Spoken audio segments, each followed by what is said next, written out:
Uh, Good evening. My name's Rory Collins. I'm the head of the Nuffield Department of Population Health here at the University of Oxford. Thank you very much for coming. Before I go into my introduction, I want to apologize for reading from my notes, but I watched this fabulous TED Talk by Carol Cadwallader, the journalist who broke the story about Cambridge Analytica and the way in which Brexit and the Trump elections were affected by the use of personal data without the permission of people. And I was struck by its extraordinary eloquence without any notes whatsoever. And I really felt I couldn't match that. But also, I was very keen not to end up, as she has, being sued for defamation. So I thought it was safer to read what I've written, having checked it with my internal legal advice.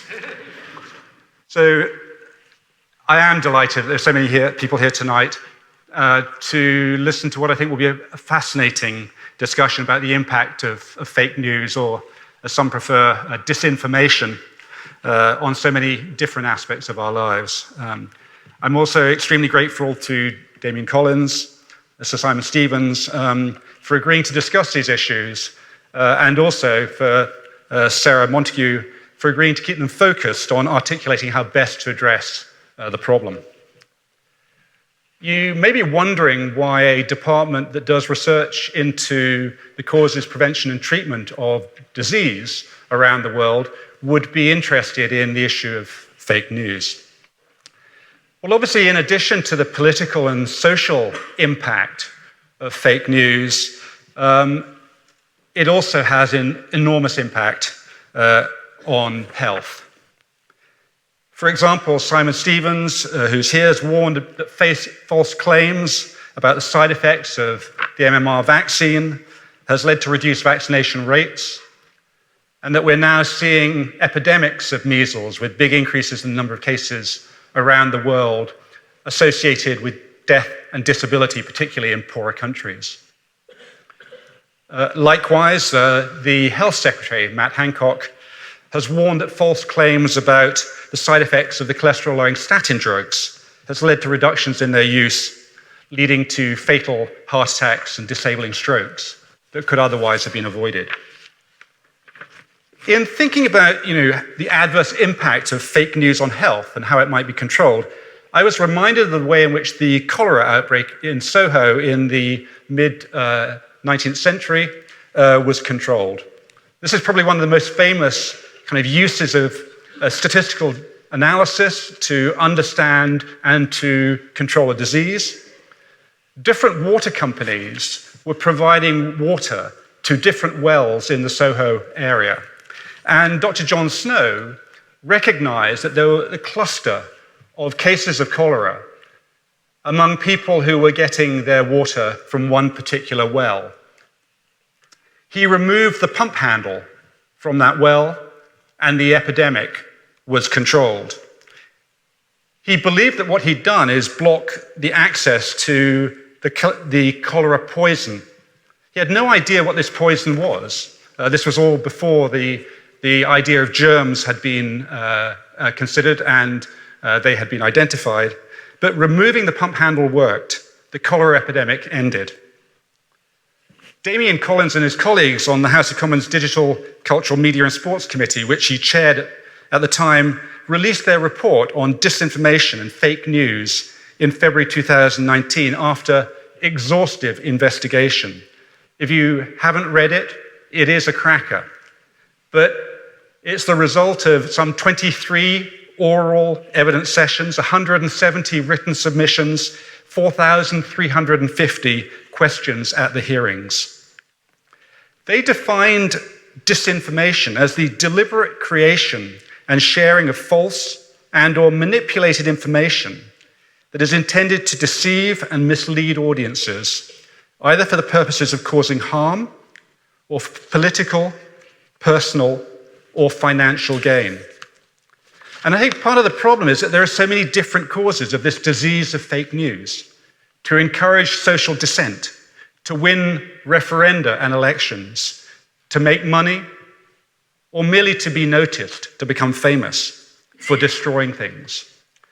However, the committee identifies social media platforms, in particular Facebook, which it actually referred to in the report as digital gangsters, as the way that the poison of disinformation is being spread, as in the water in Soho.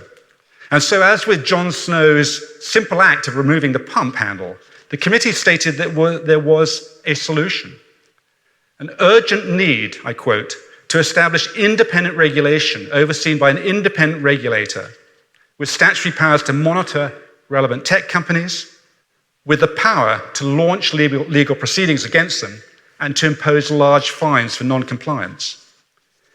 As the Information Commissioner, Elizabeth Denham, said, based on the evidence that was provided at the hearings by Facebook, again I quote, unless there is a legal order compelling a change in their business model, where you are the commodity, that's my quote, and their practice, they are not going to do it. They are not going to change the model. But will this government, or indeed any government, have the will to take on the companies? I very much look forward to hearing this evening how the poison of fake news can be neutralized. So Sarah, Damian, Simon, over to you. Thank you very much for coming.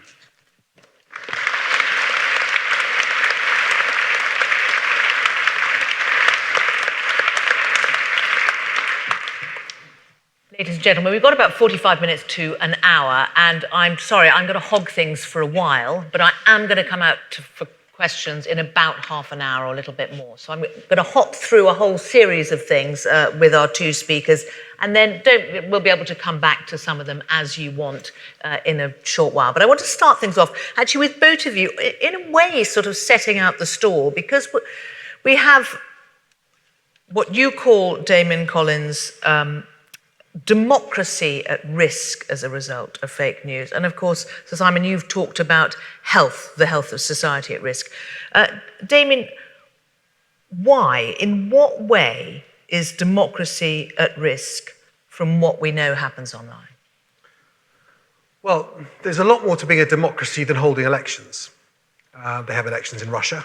They have elections in lots of countries around the world which we wouldn't recognize as being a free and open democracy.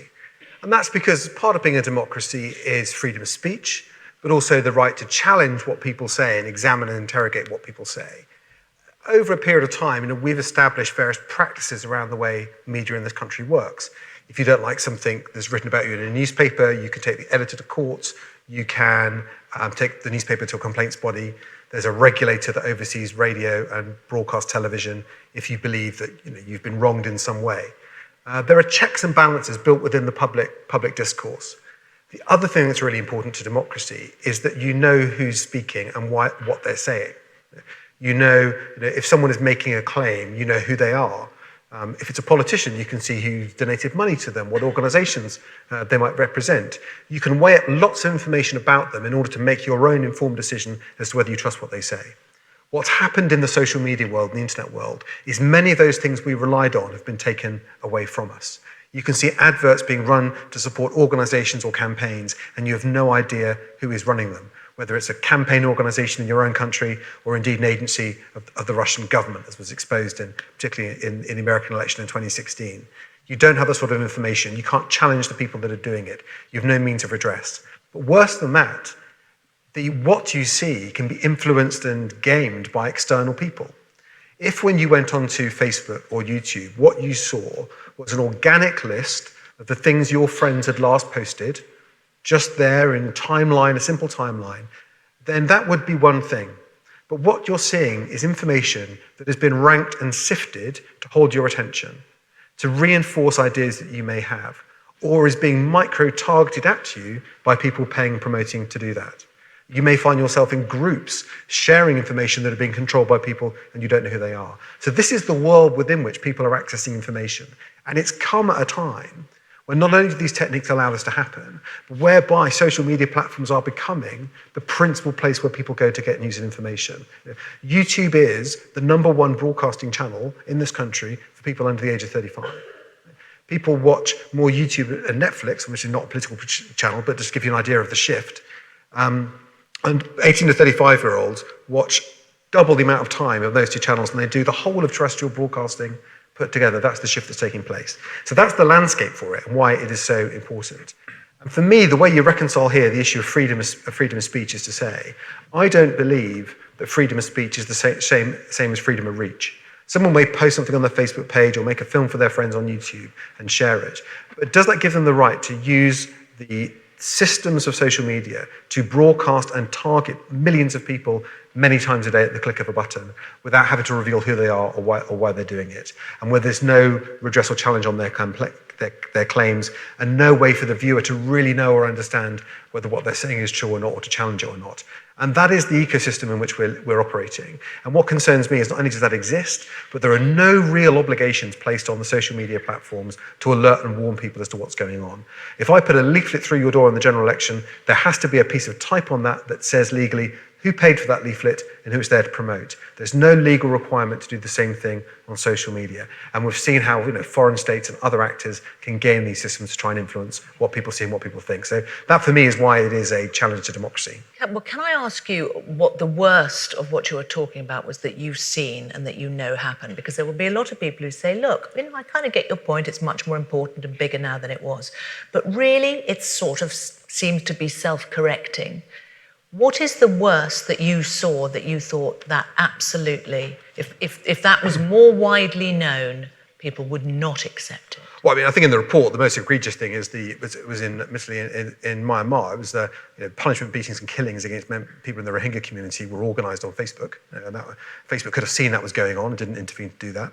But a really clean example, is the issue of Russian ad buying in the 2016 election, and it's a clean and very good comparison. The Russians paid for ads in rubles to target American voters from St. Petersburg. That's a federal offence. Facebook didn't spot it at the time. They didn't spot it for a year after. They only went to look for it when they were bullied into doing it by the American authorities, and they found evidence of it. And then they said, well, of course, if it's there, then we'll cooperate with investigations. If you were a bank and there was someone laundering money through your systems as a bank, and you didn't notify the authorities, you'd lose your license. You couldn't say, well, it looks suspicious, but no one complained, and therefore I didn't do anything about it.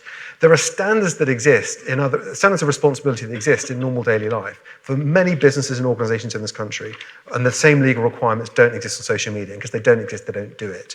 Our electoral law, which is created to protect our democracy, principally telling us who is donating money and who is campaigning, those same laws which we created over the last 100 years to protect us don't exist online in the same way, and they should do. We're going to come back to not least Facebook that you've been talking about, but I want to move on to Sir Simon to talk about the impact on health, because actually there have been cranks forever. There's been misinformation forever. People will believe all sorts of nonsense. What is so different that requires some intervention as a result of what is happening online? Well, you're right, Sarah. The sort of human history is littered with quackery, and that's a fascinating field of study in its own right. A chap called Henry Wellcome, who was a great pharmaceutical inventor, formed a collection, actually, of dodgy devices, and you can see them in the Science Museum. One of my favourites is the use of a tobacco smoke-filled bellows, which was inserted in the anus to revive people who had drowned. We saw in the 1920s, there was a fellow called William Bailey who came up with a radioactive jockstrap to energize and in fact cause cancer in the men who felt it would be useful to them. Enemas have obviously got a long history going back to the Pharaohs, and Gwyneth Paltrow on her Goop website as we speak is selling you a DIY coffee enema machine. So yes, look, there's a long history of quackery, but why does this matter? And we shouldn't panic about it, because actually trust in science remains strong. Doctors, health professionals are highly respected and thought to be likely to be telling the truth in this country. But I think it matters for two reasons, or two reasons why we need to be attentive. The first is that some of these claims for using the sorts of informational vectors that Damian has described are probably putting people off treatments that would work, or worse, are inducing them to take treatments that will be actively dangerous. So that's sort of one category of problem. And the second category of problem is where people avoid some form of public health measure, of which vaccination would be the case in point, and the negative consequences are not necessarily experienced by themselves, but by other people's children or immunocompromised individuals. And if you just take, as you said at the start, Sarah, MMR as an example, since the measles vaccine was developed 50 years ago in this country, we've prevented around 20 million cases and at least 4,500 deaths. And we have just lost our measles-free status as a result of a decline over the last several years. And some of that is things the NHS needs to get right, but some of that, frankly, are lies and myths that are being peddled online. And when you peel away the surface of who's doing the peddling, it is not quite as innocent as you might imagine. In what way? Because when you talk about MMR, of course, the problem, or one of the first big moves against MMR, was prior to social media and the internet being so pervasive in our life. It was when Andrew Wakefield went on regular media and talked about it. And it is perhaps that is still being propagated, but it's just the internet spreading what people would be talking about anyway.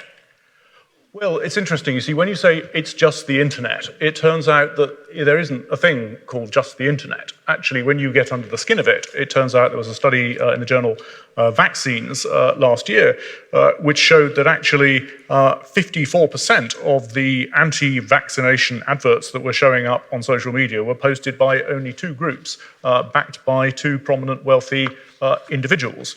And then when you look at some of the bots and trolls amplifying the vaccine debate, a really interesting study published in the American Journal of Public Health in 2018 showed that actually this was deliberately being promoted through a lot of the Russian troll factories as a way of sowing social discord. So look, without being paranoid about it, the fact is, drawing back the veil and understanding what it is we're being targeted with reveals that it is not just the legitimate concerns or questions that people have. These are being deliberately stoked by actors with an agenda that is not necessarily visible to the naked eye. Okay, but I have, and I love this thing, you've released a press release this afternoon about what you're going to say tonight, and you really do go for Gwyneth Paltrow in it.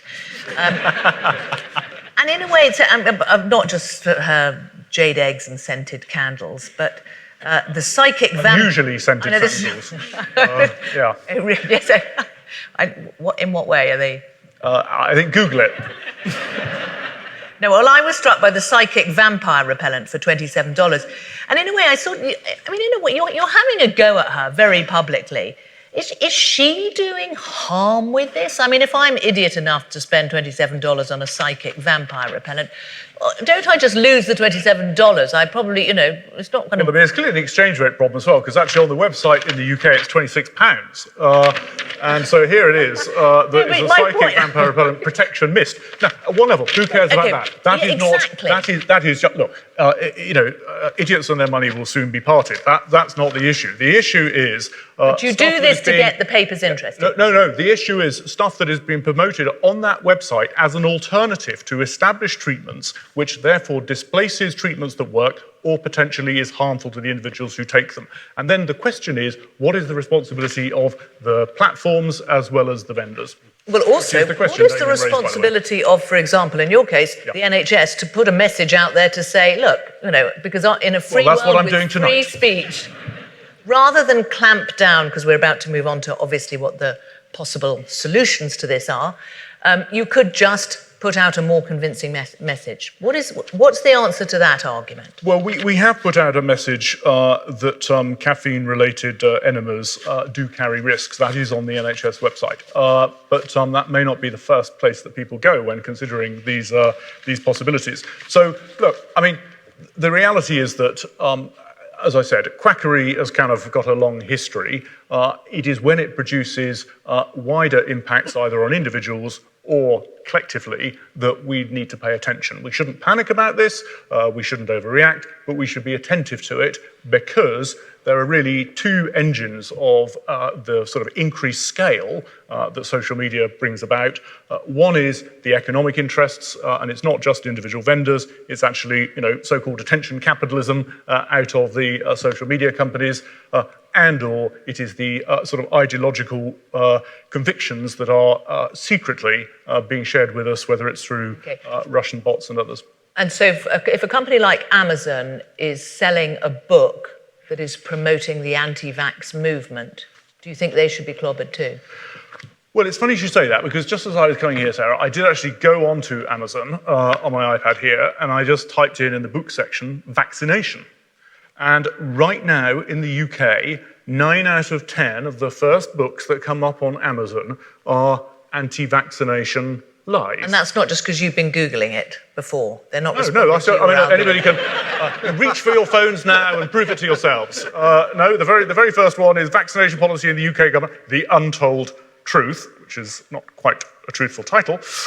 Then we have the vaccines projects. We have vaccination is not immunisation. We have stuff they don't want you to know. We have vaccination thoughtful parents guide. We have herd immunity, misspelt. We have vaccines, the biggest medical fraud in history, as well as a variety of others that I won't bother reading out. But you get the picture. So actually, Amazon does have a responsibility here, which they are not currently exercising, which is one of the recommendations that Damian's committee came up with, which is that, for example, people shouldn't just be able to self-publish and Amazon just sort of neutrally display those. So, I mean, I don't know, Damian, if you want to kind of draw out your recommendation on that, but you were right. A good live example that exists, and it only exists because it's been made a fuss of in the past, is if you went on to, say, Google and looked for music, music to buy, you'll be directed towards licensed content. Now, there is pirated content out there, but it's been made deliberately hard to find. They've changed their algorithms to do that. So there's no reason that Amazon couldn't do. If someone was looking for a book on vaccination, they find legitimate books of accepted medical theory about vaccination. There may still be some books on there about anti-vax, but maybe you've got to expressly search for that to find it, and it's not presented as being legitimate information or not. We need companies to start to think about their responsibilities to the way in which they promote content to people, because I think particularly when it is being run by an algorithm, and the algorithm's only concern is not the quality of the information you're seeing, but holding your attention. Therefore, it thinks you're interested in anti-vax books, it'll give you more of them. If it thinks you're interested in any particular form of content, it'll just serve you more of the same. And it creates a very distorted impression to people of what people generally think and what's generally accepted wisdom. And therefore, now I think there's express sanctions that should be taken, I think, if companies fail to act against harmful and illegal content. I think there also should be some responsibility over the way their algorithms work, and they're not constantly directing people towards the most harmful forms of content on their platforms. Okay, now I'm going to tread here carefully, given what Rory Collins, the point he made at the beginning about reading his script for fear of legal repercussions. But you, I mean, we talk about, when we're focusing on why companies are doing this, and you are incredibly critical of Facebook. They're the one you reach for, even just reaching for the worst example. What do you think their intention is? So Facebook, Mark Zuckerberg tried to define this in a, I think, quite interesting speech he gave at Georgetown University last autumn, and about the sort of parameters of freedom of speech. But Facebook have got itself in this odd position where if I set up a fake profile on Facebook telling the truth, that will be taken down. If I set up a real Facebook telling lies, then that's free speech. So they will act against what they call inauthentic accounts, because you have to be a real person, but they won't make a judgment on what people are saying, unless Isn't that fair enough? Because the individual is answerable for what they're putting up there. They are, if you can find them and you know who they are. But sometimes I think some of the accounts that they believe are real people could still be people that are very difficult to trace. I don't believe it's the job of the platforms to arbitrate in terms of opinion. But if someone is deliberately, maliciously spreading information that could be harmful, that is known and clearly demonstrable to be lies, is not opinion, is being presented as fact, but it's known to be a falsehood, then I think for someone to say, well, this is just free speech, and then not only are they saying these things, they're using the architecture of social media to create groups where they can push that content to millions of people all of the time. Then we should have a view on that. We should do something about that. If I set up a if I set up a community radio station in Oxford, broadcasting a student radio station, say broadcasting to 10,000 people, I've got to get a license from Ofcom to do it. If I set up a YouTube channel broadcasting to 10 million people, it's totally unregulated. And why is that? Why do we still distinguish between audiences in that way, simply because of the technology that they use, when for most people it's just all the same thing? Okay, what's the answer? The answer is to create an independent regulatory body that's got the power to hold these companies to account, that holds standards for them. So for harmful and illegal content, where it's either been identified and reported to the tech companies, or it's easily within their means to see it for themselves, they should be removing and downgrading that content and deleting accounts that are posting it. Ofcom. Ofcom, we should have an independent regulator. I believe Ofcom should do that as our current content broadcast regulator. They should impose the same sorts of standards based on a code given to them by Parliament with the legal powers to do that and the legal powers to audit. What I'd also like to see as well is when something goes wrong, say like there's the incident of the Christchurch terrorist attack, where that footage was shared through social media, not just Facebook, but YouTube and other platforms as well. I think the company should have, a regulator should have the right to go in and audit it and say, okay, well, why did it take 17 minutes for the live feed to be shut down? And what were the principal accounts that were sharing that content? And what action have you taken against them? We don't know. We've got no right to know. But here's the thing that I can't quite get my head around. There's Ofcom, a British regulator that actually isn't designed to be doing this anyway, but you're saying should be policing the global internet. It should be policing what people can see in this country. In France, there's a new rule on disinformation in elections, which means a judge can identify something as being fake news and order it to be taken down.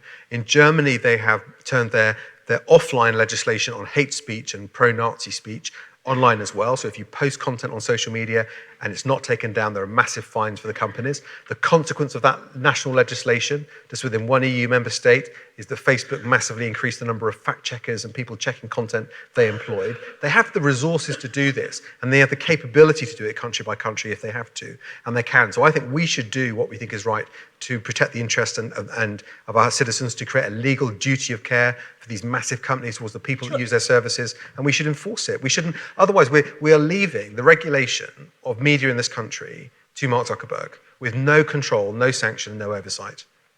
And people like him. Just to be clear, you're talking about a whole raft of new laws and a whole vast new department within Ofcom that individuals could report to. So, but this exists in other industries. So in banking, as I said earlier on, if a bank is responsible for identifying money laundering and fraud and for making sure the products it sells are fair. If it fails, then it knows there's a big price to pay. It could lose its license. There's not someone checking everything they do. They don't ask permission for everything to be signed off. There are responsibilities set out for them, and they have to meet them. If you launch a new financial product, the Financial Conduct Authority won't sign it off for you. Okay, they'll say it looks okay, but it's down to you. You're responsible. And what we have to do, create the legal framework. We say to the tech companies, you're responsible. We expect you to police it. But if things go wrong and we find out that things have gone wrong, then there are real sanctions that will be applied. So I set up a Facebook group, and I've got lots and lots of friends, and I tell them all they should not be vaccinating their children. Yeah. And what happens then? Is that allowed, or should I, under what Simon's talking about, I shouldn't be allowed to get away with that, should I? So well, it's in a way, it's a question for both of you. I'm trying to see how you seriously police it. I think there are, one of the ways you do it is around audiences as well. So I don't think you can create a regulatory model where every small private, everyone says to their family and friends is regulated and policed, because that will be an impossible task. But what you say, when someone is setting themselves up to be an expert and is broadcasting that externally to a large audience that they've controlled, that is not their close family and friends, but an audience of over a certain size and scale, you apply certain standards to them and the content they show. And you maybe make it harder to find, so it can't be broadcast to wide audiences. It's not picked up in the general algorithm. Someone generally searching for it wouldn't find it. It may exist in a very discreet way for a small number of people. Let's say I did some simple thing like that, and my post that's saying vaccinations are absurd, and my child got autism and your child will too, and somebody retweets, reposts, it gathers speed on the internet. My intention wasn't to reach that many people. That's surely the content of that message is exactly what you are talking about. Yeah, so in a case like that, where I think the company should step in and they should downgrade content on that or remove it if it's clearly spreading something which is harmful. It may be in that case beyond the control of the person who posted it, has become suddenly a mass viral message. The platforms can see that virality taking place. They can see the speed and the scale with which it's spreading, and I think they have a responsibility to intervene and not allow the short-term popularity of that message to infect the general algorithms of the whole system, and therefore infect what other people see who are casually looking for information on that subject. I think when things reach that sort of scale, the platforms have a responsibility to step in. Otherwise, what people see, the ranking attached to it, the priority is not based on the value of the content, but simply the algorithmic swarm around it. How many people are sharing it? Now, I can imagine a situation, Sir Simon, where if that happened, there will be groups of mums thinking, this is just typical. They don't want me to hear the truth. Those elites sitting, well, wherever they are in London with their thinking they know better and wanting to control my life. No, of course. And taking my Facebook group away from me. No, which is not what I don't think I'm certainly not suggesting that. I don't even think that's what Damon was suggesting.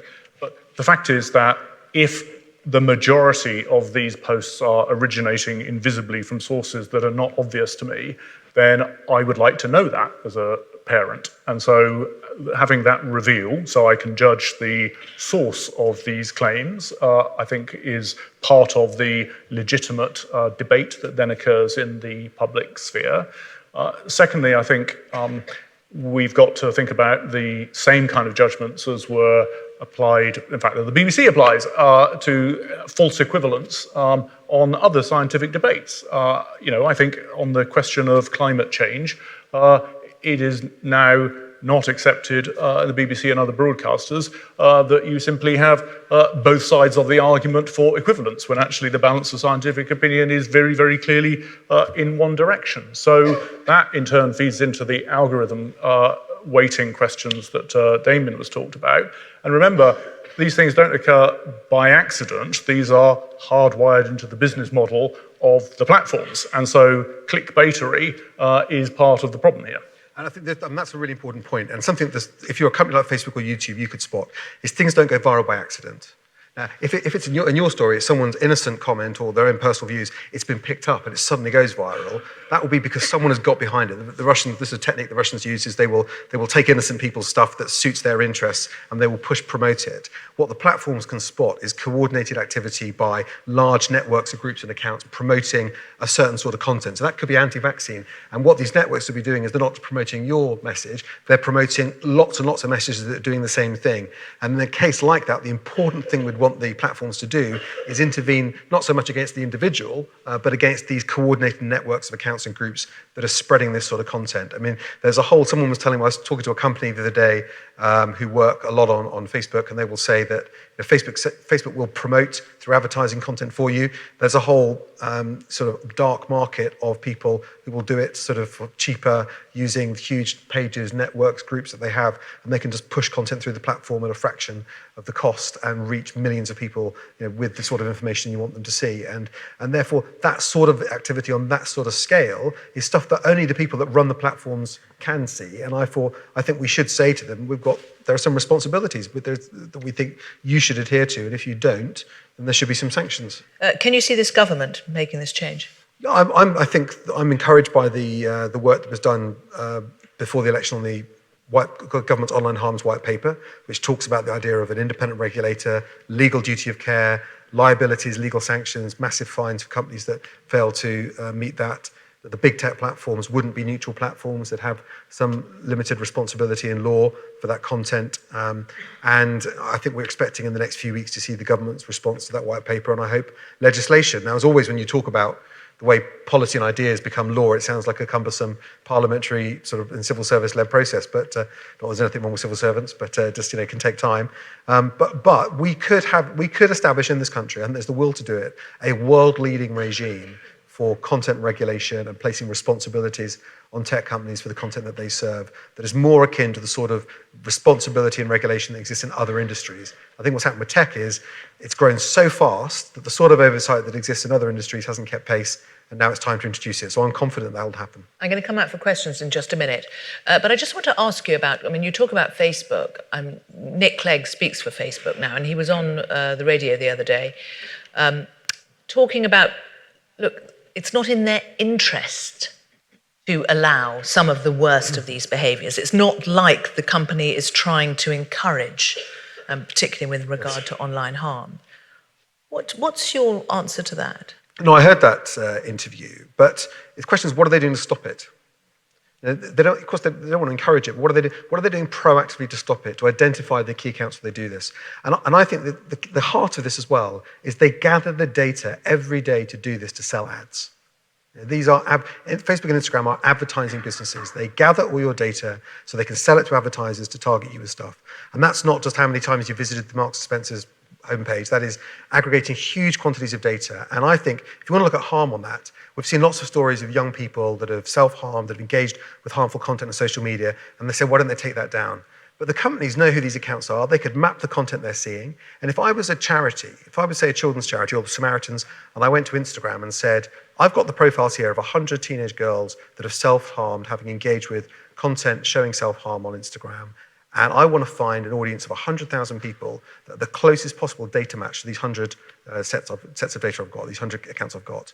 And I'm an advertiser. I want to advertise to these people with messages to reach out to say, I want to help you.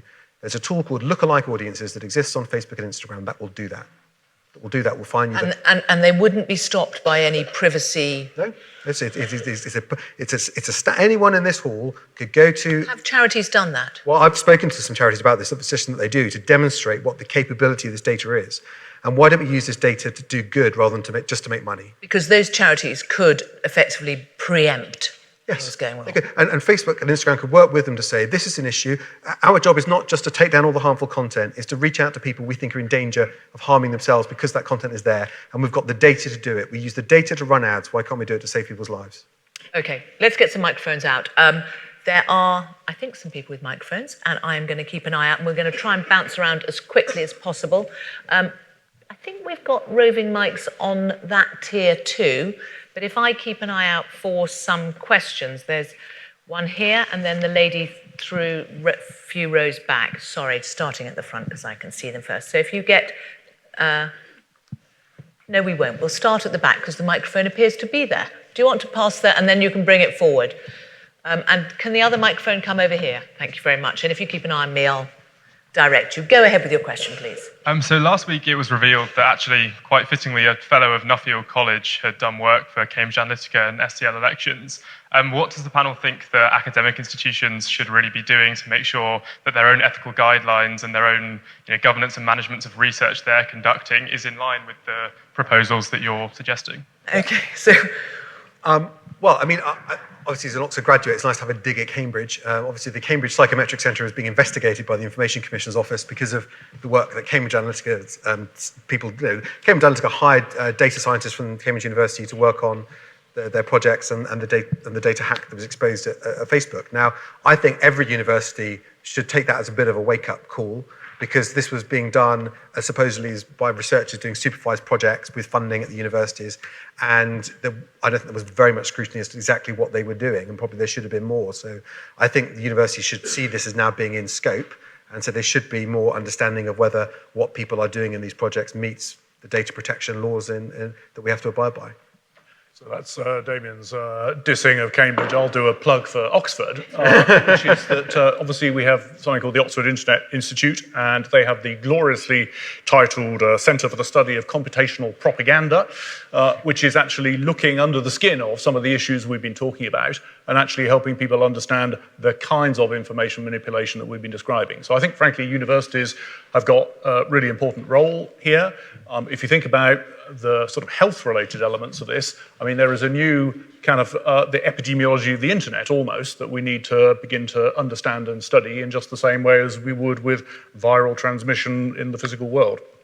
I mean, like a lot of things, I mean, there's a good reason why I think big tech companies have liked working with universities on anonymized data to understand the capabilities of what can be done with it. I don't think there's anything wrong with that in principle, but clearly sometimes people cross the line of what's legal and acceptable. Is there not some ethical oversight? Am I being rather green here and naive? Perhaps somebody from the university might want to answer that. They're very welcome to do so if there's not some ethical oversight of what you're actually doing with the big tech guys. I'll leave that thought hanging there. Question in the front. Hello. Can I ask about trusted sources? So to counter fake news, where do people go? And actually, hello. Have we? Yes, and all power to the BBC, says I as the BBC journalist. But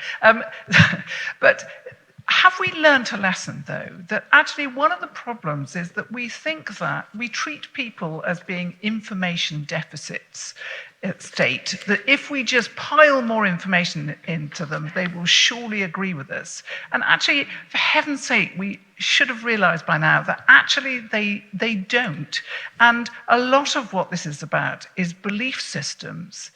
And so if we have to develop trusted sites, we need to really work with social scientists, behavioral psychologists, to work out how to put news in such a way, or information in such a way, that people are not irritated by it and go against it, but are likely to understand it and accept it. Let me support what you've said and then disagree with it. To support what you said, yes, I think you can argue that a lot of our debate on truth in social media, these anxieties about facts are actually anxieties about deeper political disagreements. And there's quite good evidence that simply changing people's understanding of facts will not necessarily change their preferences about which we disagree in a healthy democracy. So it's a sort of rationalist fallacy to think that if we could just all agree to facts, then everything would immediately fall into some huge national consensus on every disputed topic. So that's clearly right. On the other hand, there is some empirical evidence that actually it is possible to change people's minds by reference to showing them facts. There's a group, two guys, Ethan Porter and Thomas Wood, who published a book last year called False Alarm, looking at 13 studies where actually showing people facts across the ideological divide produced a 30 percentage point increase in people's willingness to actually switch their beliefs. So, the Keynes principle, when the facts change, I change my mind, what do you do, turns out to be true. And they also showed that this notion that you get a backfire effect, that the more you try and ram home the truth, it just digs people into believing that 9/11 never happened and Elvis is alive on the moon, that backfire effect itself is not true. So that's the good news. But what they also showed was that even when you peeled away those layers of facts, it didn't fundamentally affect the underlying value judgments or social preferences that people were revealing. But isn't there also something at schools that should be done, which is, right from the word go, which arguably in some schools is being done, about that question, having a question mark over what you're reading online? But the question is, do we give people the tools to do it? Are those tools there? So if you look at a news website that you've seen access to story through social media, does it tell you very much information about that site? Does it tell you do we know where it is? Who writes for it? Can you complain about it? Has it been linked to other disinformation campaigns in the past? The sort of tools that a consumer might use to weigh up whether they trust one news source or another don't exist. The other thing I'll say as well is the idea of social media was, Mark Zuckerberg talks about this, is that it creates plurality. You've got millions of voices, billions of voices around the world, part of the same conversation, and therefore that's good for democracy. Instead of one massive democratic conversation, I think what we've seen is millions of autocracies, where what people largely see is pockets of the same stuff, as if you were in a dictatorship, just being reinforced with the same information. The lady here, and then I'll go up there and we'll try and get a microphone up to the gentleman up there. How would you propose dealing with the issue of elected politicians spreading disinformation, which obviously in the case of Italy, they've done with vaccines, and they have many followers? And I guess just as a coda to what we've just been talking about, it's worth saying that one of the other really important things that when there are trusted news sources like the BBC, there's due discoverability and attribution, so people at least know what they're looking at. Well, one answer is, frankly, building on the trust that the public have for health professionals relative to politicians. So there's the messenger as well as the message. And I know this won't come as news, but it might be disappointment to Damian. When Ipsos Mori do this annual survey, this veracity index, who do we believe? And I have to say, politicians come out at 19%, and doctors come out at 92%. And nurses come out at 96%. So the simple answer is put nurses to correct politicians and the public will, generally speaking, go along with it. The lady up there. Who decides what's fake? I think if I remember rightly, the MMR scandal began with a peer-reviewed, highly, journal paper, which has subsequently been withdrawn by that journal. If you think of something like the debate now about how much alcohol is bad for you, we used to see tobacco, people saying tobacco was good for you and doctors saying, smoke and it'll clear your lungs. How do we decide in a debate like something about how much you should drink or should you drink at all, where there are clear big commercial interests that have a particular vested interest, what is fake? Who are we to diss the vampire face mask? Well, I mean, I sort of tend to go along with a guy called Richard Rorty, who's a philosopher who says, look, fundamentally, better versions of the truth will be those that are more useful to human beings over the medium to long term. So part of the problem with the sort of fakery around vaccines is vaccines are victims of their own success. People don't get to see the feedback loops and the consequences. But in a number of the examples you've just rightly cited, frankly, that is, the science is unclear, the debate is out there, and that's perfectly legitimate that it should be so. As it happens, I think in the case of the Lancet Andrew Wakefield original publication, they withdrew that partly as a result of a research fraud question that led to Andrew Wakefield being struck off the medical register. So look, I mean, where there's a case of fraud, that's different than just a case of scientific uncertainty. If I can sort of add on to that and also respond to the previous question as well on sort of political facts, if you like, which are often disputed. I mean, obviously you could have two politicians here arguing about the state of the economy or funding for the health service and present different facts that would present totally different interpretations. And obviously we just had a general election where you saw that happen every day. But what I don't think you can do is arbitrate then on where people are using facts and information as part of argument and persuasion. Then people have to make their own minds up about who they believe ultimately, and people do. But I think where there are clearly egregious things where people, I think, and for me, the really live version of this, I think it's about to become a much bigger problem, is when you look at things like deep fake films.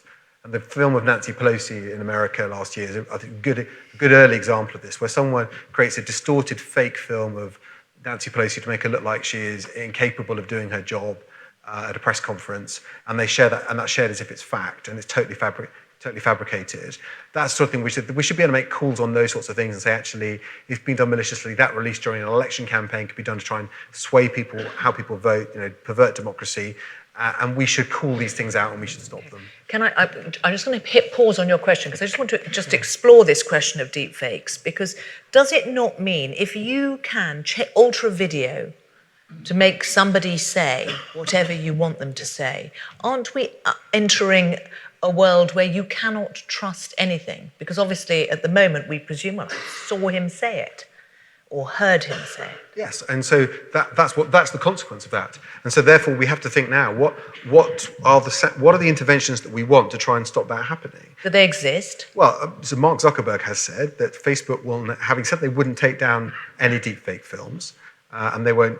They've said if it is AI generated, so if it's like a sort of a digital puppet of someone who looks like them, saying words and putting into their mouth, they might take that down.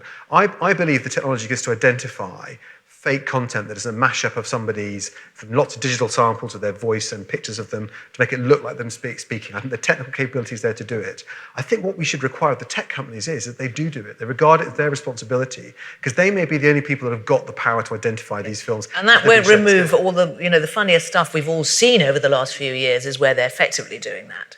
Well, no. So I think there's a difference between satire and fun stuff of literally crudely putting, redubbing someone's voice, to actually creating a perfect digital replica of somebody and using that to put words in their mouth they've never said. Now, this technology is being used. I've seen the BBC developing this technology for news reading in foreign languages and minority languages all around the world to support World Service Television, where you can have a BBC presenter speaking in 1,000 different languages, on a script that's been put into their mouth, and it'll look like them saying it. But I've also seen that technology used to see Barack Obama read a speech by George Bush. So we have to be wary that this exists and understand that there will be times where we want to flag to people that this is made up. This is not. It may look real, but it's actually totally fabricated. And we should be able to go to the tech companies and say, where this has been done maliciously, particularly during an election campaign, then you should be restricting its distribution because it could influence the outcome of an election. Let's go to the gentleman up there. You asked specifically, Sarah, whether academics don't have an interest in the ethics of this matter. Well, no, they don't, actually. The academic publishing imperative is to get as many papers in top journals as you possibly can. The truth is really secondary. In fact, you could almost go further and say that it's much harder to get cutting-edge research published. It's much harder to say anything of any importance than simply to say what everyone else has said, what is likely to be most cited, what's going to contribute most to impact factor. Don't look to academics to save you from fake news. Can I just I want to ask a question of the room, a show of hands. And I'll be guided by you whether the better question is to ask whether social media, these big companies, should have legal liability, or whether, perhaps it's whether they should be overseen by a regulator. Can everybody, let me do it this way round. If you don't think they should be overseen by a regulator, could you put up your hand? Now, it feels a bit unfair to pick on those, but if anybody did want to articulate why, we'd love to hear from you, because obviously there's quite a lot. I don't know if you're asking a question or going to explain why, but if there's a microphone near one of those gentlemen there, that would be great to hear. And then I'll get back on track with questions. Because we are obviously hearing a lot from one side of the argument. Thank you. I think my concerns are sort of twofold. So one, if the problem really is we don't trust platforms, they're just not trustworthy, then it's unclear to me why we should trust them with a sort of moderation responsibility, and why they wouldn't moderate just in, sort of a risk-averse way that would really deteriorate the quality of discourse online. Things that are clearly bad they would take down, but maybe things that we're not so sure they should take down, they might take down as well, just to avoid legal liability, especially if they're doing it via some sort of machine learning algorithm that's just adding to categories. I'm also concerned about the sort of human cost of moderation responsibilities, in the sense of, is Facebook just going to do this by outsourcing it to a team of really underpaid moderators in the Philippines that have to sort through really, graphic and horrible content? And is that sort of something that, as a government or as a society, we really want? Is that worse than a status quo where, maybe user education is a way around this, in the sense of, if you teach people to better distinguish between content which is likely to be fake or unreliable, then that might be a solution that avoids those issues? Can I get you to just engage on, I think it's particularly the first point, this idea that really you're in danger of throwing the baby out with the bathwater. I think all the points you made are really important to this debate. And I don't think we're saying by creating sort of a system of regulation and codes that we'd want a company like Facebook or YouTube to adhere to, that we're then passing the buck to them and saying, you enforce this. Actually, what we're trying to say is we want an external body that's going to set codes and principles for you. We want you to take responsibility for how you enforce them. But we want this regulator to have the power to come and inspect you and audit you and see that you're doing a good job. We don't necessarily expect you to get 100% compliance, but we want to see that you're trying and you're doing everything you can. And that if we're not convinced you are trying and we're not convinced you're doing what you can, then some action could be taken against you. And at the moment, that requirement isn't there. I think some of these things, technology has solved some of these problems for us. There was a debate, I remember a couple of years ago, the Home Office had with YouTube about identifying films that have been uploaded to recruit people to join terror organizations in the Middle East. They said they couldn't do it accurately. A London company did, demonstrated it could be done with 99.95% accuracy, and that technology was then used. Why is it, for example, that YouTube will not allow re-uploading of a film that's been taken down, but Facebook do? That's a technical difficulty, a technical challenge that one company's addressed, the other one hasn't, but a regulator could try and work with that company to see common standards. So I think I sort of think, unless you've got the regulator in the room and a code of principles we want the companies to work to, ultimately we are just devolving it to them, and they're marking their own homework. And for me, I think it's sort of, the issues are too serious to allow it to be done just in that way. But I think the job of the regulator, just as Ofcom does with broadcasters, is to work with companies to help them comply, not just punish them when they don't. Okay, we've only got a few more minutes. There was another question. The gentleman there. Did I point to somebody else? Probably. If you could get the one here. Thank you. I want to go back to the question of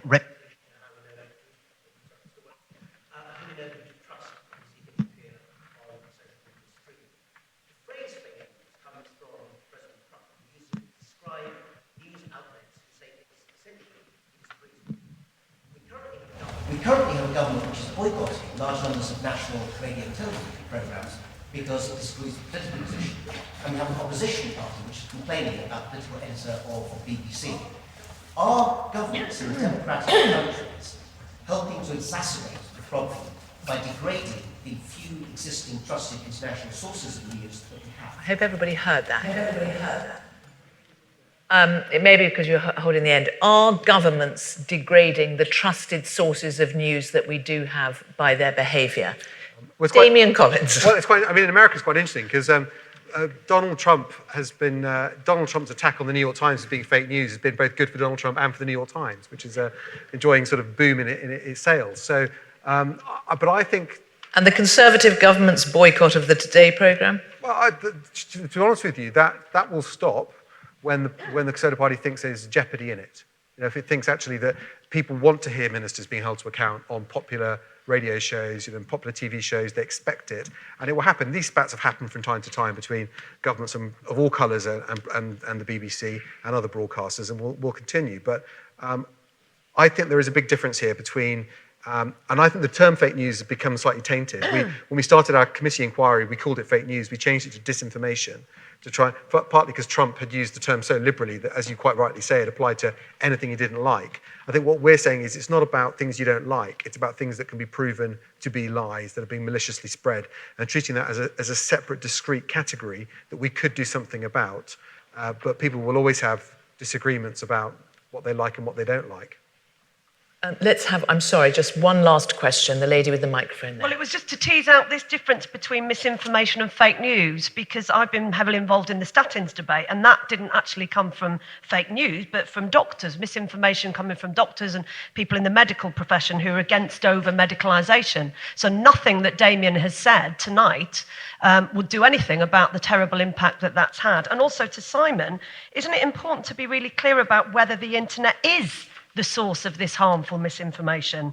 Because on MMR and the problems we're having with the slight decline at the moment, I'm seeing very compelling figures of 80%, 90% of the public go to official sources. They go to NHS England, they go to Public Health England. So we might do this very drastic thing and ban all these websites or get Amazon to take down all these books and see absolutely no uptake in vaccines, because what we really need to do is just address these parents' concerns.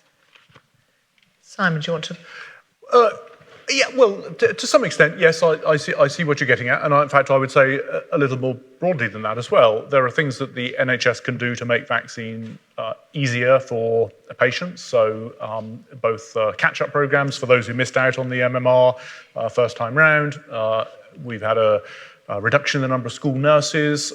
We've got opportunities, frankly, to make vaccination easier for people who are not opposed, but are maybe hesitant, or perhaps there's other things going on in their lives such that it's difficult to do. But the problem with, as you know, the term herd immunity, which is probably not a very good way of describing the collective benefits we all get from being vaccinated, is you don't need to fall very much below 95% for that to begin to have big spillover effects. So particularly for young children who are not yet eligible for the vaccine, or for example, a child who's going through a cancer treatment and therefore is immunocompromised, they are the innocent third parties, if you like, who will be affected by being at the sort of 87, 88, 89% rather than 95%. So every percentage point matters, I suppose. Okay, can I ask, are you pushing on the government to, and I suppose, I mean, you could say, well, you are deeply involved, but are you pushing for more tougher action on the whole vaccination thing? Yes, both in terms of the truth content of some of the claims that are being made online, and in terms of the NHS, what we need to do in terms of our own availability of vaccine What's the services. next step? I'm sorry, perhaps Well, we've talked specifically. We support the action that the government has taken is taking with the likes of Facebook and others around calling them out on the promulgation of these untrue claims by malicious actors. And I mean, even taking the sort of forensic definition of fake news that Damian gave, this clearly falls into that category. And that's quite different than just being uncertain as a parent, hearing about side effects and so forth. Getting to the root of the problem, that's where we should be tackling, while then supporting parents who have questions. Which in a way speaks to the statins point that you were making, which is what you're suggesting wouldn't address anyway. Well, I think also, I mean, when facts and information change, if there was information that's put out there that appeared to be from reputable sources and was allowed to and shared freely, but then that is challenged and demonstrated to be untrue, then I think the conversation then is about the relative weighting and ranking of that information and whether people have access to reliable, trustworthy information. It'd be a bit like, if we had the internet when we discovered the world was round, but flat earthism prevailed because the algorithm promoted that more aggressively and suggested to people actually that the science that had proven that the earth was round is actually all false, and the falsehood is true, then I think that's something we can do something about, and we can ask the technology companies to work with us to do something about that. When do you think there will be a regulator? I think if I think we should look to say that we could see a government bill legislated later this year, to be passed by Parliament next year, and the regulators already exist. It does some of that work for broadcasting anyway. But I think we're probably looking at the way systems work and government works in the next 1 to 2 years. I think we could see these principles established in law and a regulator working. And you think it'll make that much difference to fake news? I think there are grades of content here. The most harmful of which will be the most harmful illegal content. I think some of the things we've been talking about medical misinformation, which can endanger lives. I think we need to, alongside that, update our electoral law, which is a separate process, to make sure we have transparency in political communications and advertising on social media and online. We should do that anyway. And I think that starts to address the debate. I also believe when you start talking about deep fake films and clear, fake, malicious information being circulated around elections, then we should see that as a harmful form of content that we expect the tech company to do something about as well. Ladies and gentlemen, Damian Collins to Simon Stevens.